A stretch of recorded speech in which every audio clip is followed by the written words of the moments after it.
तीनों कृषि कानूनों के खिलाफ किसानों का आंदोलन जारी है। दिल्ली और हरियाणा से लगे सिंघू बॉर्डर पर अब एक और किसान ने खुदकुशी की है। संतराम सिंह के बाद एक और किसान ने आज खुदकुशी की कोशिश की है जहर खाकर। और ये किसान निरंजन सिंह है, पुत्र किशन सिंह 65 साल के, वाशी तरन तारण पंजाब के रहने वाले हैं। सोनीपत सिंघू बॉर्डर पर आज सुबह ही ये पहुंचे थे और कृषि कानूनों के खिलाफ और जो किसान हैं उनकी हालत को देखते हुए उन्होंने ये कदम उठाने का फैसला किया। हमारे साथ हमारे सहयोगी मोहम्मद गजाली हैं। गजाली, क्या जानकारी है आपके पास और अभी कैसी है इनकी तबीयत?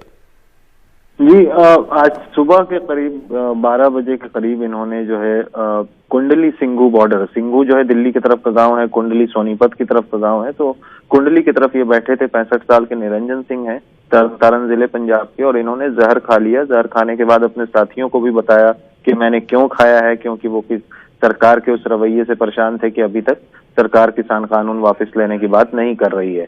फिलहाल जो है उनको वहां पर जैसे ही जहर की जानकारी लोगों को पता चली, उनको सोनीपत के एक अस्पताल में ले गए और वहां से पीजीआई रोहतक रेफर कर दिया गया। रोहतक में उनका इलाज चल रहा है। इलाज में अभी उनकी हालत जो है वो स्थिर बताई जा रही है। और उसके बाद उनका एक बयान भी आ गया है जिसमें वो कहते हुए दिख रहे हैं कि वो अपनी आत्महत्या इसलिए कर रहे थे, अपनी जान इसलिए देना चाहते थे ताकि सरकार उनकी बात या किसानों की बात सुनकर कानून को वापस ले ले। तो फिलहाल जो है उनकी हालत स्थिर है, लेकिन रोहतक के पीजीआई में अभी भी इलाज उनका चल रहा है। जी, शुक्रिया मोहम्मद गजाली इस जानकारी के लिए। तो एक और किसान ने आज खुदकुशी की कोशिश की है, लेकिन फिलहाल वो अस्पताल में है, हालत उनकी स्थिर बताई गई है। बीजेपी ने अपने मिशन बंगाल के तहत वहां अपनी जो कार्रवाई है वो तेज कर दी है। बीजेपी के वरिष्ठ नेता और गृह मंत्री अमित शाह ने कल 2 दिन का बंगाल दौरा पूरा किया। अमित शाह ने बीरभूम में एक रोड शो किया और ममता बनर्जी पर जमकर हमले बोले। उन्होंने कहा कि बीजेपी अध्यक्ष जेपी नड्डा के काफिले पर हमला लोकतंत्र पर हमला था, लेकिन बीजेपी इसका जवाब हिंसा से नहीं देगी, बल्कि चुनाव में ममता बनर्जी को हराएगी। अगर तस्वीरें ही चुनाव जिता दें तो बीजेपी को अपनी पीठ थपथपाना शुरू कर देनी चाहिए। तृणमूल कांग्रेस ने आरोप लगाया कि बीजेपी ने भाड़े पर ये भीड़ जमा की है। लोगों को दूसरे जिलों यहां तक कि झारखंड से बसों में भरकर बीरभूम लाया गया है। अब भीड़ चाहे जहां से आई हो, गुरुदेव रविंद्रनाथ टैगोर की जमीन पर अमित शाह का रोड शो देखने लायक रहा। दीदी क्यों आए हैं यहाँ पे? आप किसको देखने आए हैं और क्यों? अमित शाह के लिए। क्यों? मीटिंग के लिए। इसीलिए जो बीरभूम में एक जो संगठन है उसका ज्यादा चाहिए। आज 2021 साल में हम लोग 210 सीट में जीतेंगे। यही हमारा रोड शो देखे हैं, करे हैं और ढेर सारे रोड शो को आयोजित भी किया। मगर आज कहना चाहता हूं कि आज के जैसा रोड शो मैंने मेरे जीवन में नहीं देखा।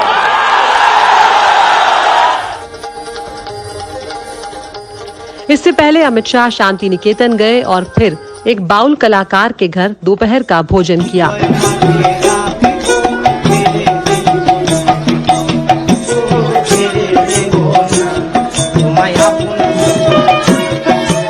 चुनाव जीतने के लिए रणनीति में भी बदलाव करना ही होता है। सो बंगाल में लगता है बीजेपी ने नागरिकता संशोधन कानून को ठंडे बस्ते में डाल दिया है। बिकॉज ऑफ कोरोना इतना बड़ा अभियान चल नहीं सकता, इसलिए जब टीका लगने की शुरुआत हो जाएगी और कोरोना की साइकिल टूटेगी, इस पर हम जरूर विचार करेंगे और जब करेंगे तब आपको सूचित भी करेंगे।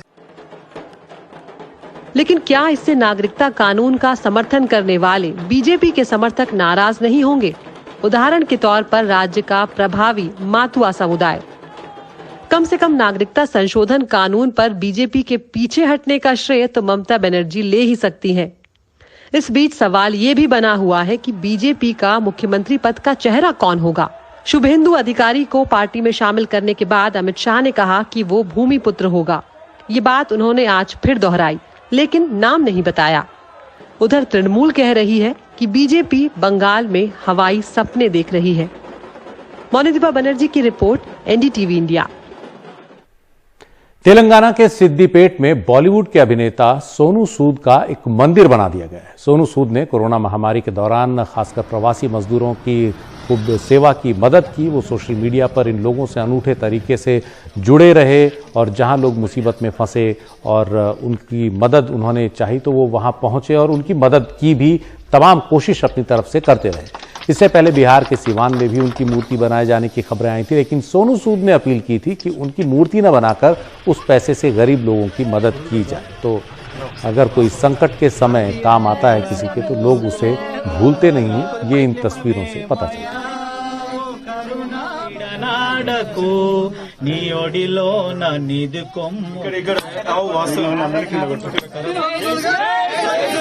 जय हो सोनू सूद, जय हो, जय हो, जय हो।